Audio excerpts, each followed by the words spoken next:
esse alto comando, enfim. Então, essa é a avaliação deles. Eles dizem o seguinte também, olha, o Exército é legalista, tanto que foi cumprida o desejo das urnas. Então, o Exército é legalista.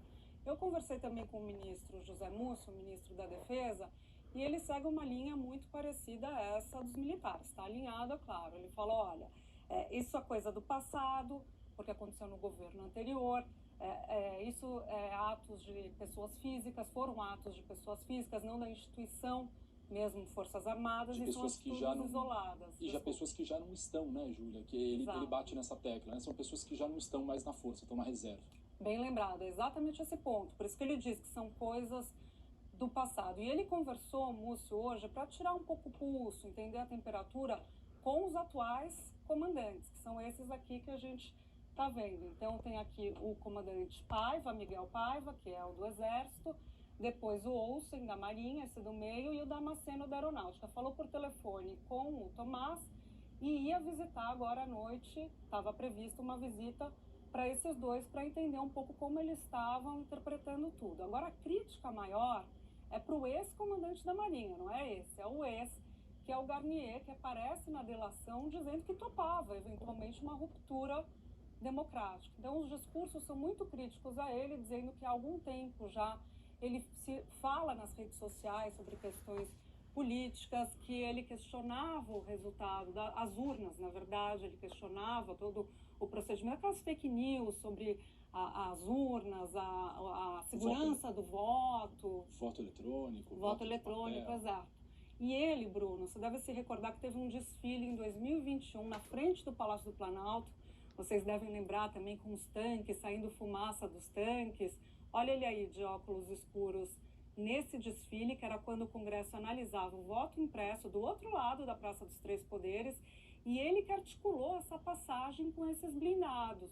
E isso foi visto como um ato ali para, de certa maneira, intimidar um dos poderes que estava votando uma matéria importante, e foi articulado por ele. Além dele não ter ido na transmissão de cargo para a pessoa que ia assumir o cargo de comandante da Marinha, e também não ter ido na posse do ministro da Defesa. Então, tudo isso forma um pacote muito crítico em relação a ele. Vamos ver agora o que se consegue apurar efetivamente, né, Júlia? O que o CID consegue agregar para essa investigação, para essa linha de investigação que, como você colocou, é a que acho que mais demanda a apuração. Esse é o fundamental, Bruno. Tá certo, Júlia. Muito obrigado. Obrigada, mais uma vez. Boa noite. Até, boa noite.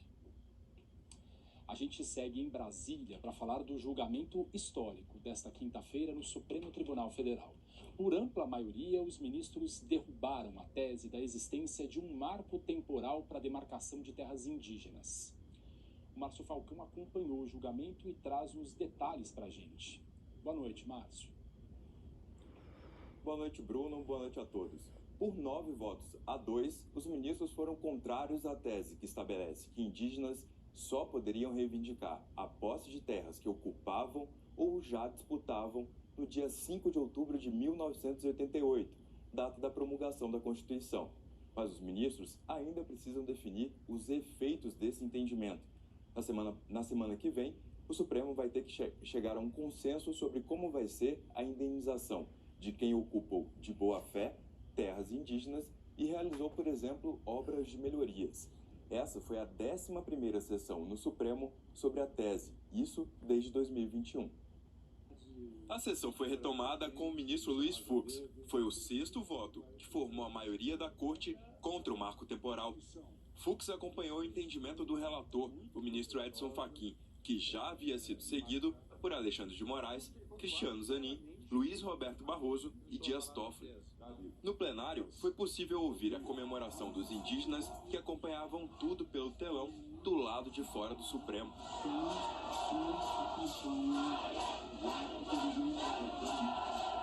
O ministro destacou que o direito dos indígenas à posse das terras que tradicionalmente ocupam não atinge locais consolidados, como cidades. O que se estabelece é que as áreas ocupadas pelos indígenas e aquelas áreas que guardam ainda uma vinculação com a ancestralidade e a tradição dos povos indígenas, ainda que não estejam demarcadas, elas têm a proteção constitucional. Depois, veio uma sequência de votos contra o marco temporal. A ministra Carmen Lúcia afirmou que a Constituição estabeleceu expressamente os direitos fundamentais dos indígenas a qualquer tempo, sem marco temporal. A dignidade do indígena não está em se espelhar e imitar o não indígena, ou sequer a outra etnia, mas em ser igual na humanidade de ser gente, respeitado e tendo a integridade de sua cosmovisão garantida, assegurando-se então o respeito à sua dignidade étnica, à sua identidade, enfim. Em seu voto, o decano, ministro Gilmar Mendes, seguiu o ministro Dias Toffoli sobre a necessidade de regulamentar a exploração de recursos naturais em territórios indígenas, para que os indígenas sejam independentes e tutores de seus destinos. Nós estamos cansados de ver mundo afora que se faz exploração de riquezas sem danos ou com contenção de danos ao meio ambiente. A mim me parece que há uma concepção segundo a qual os índios ficam com direito a bastante terra.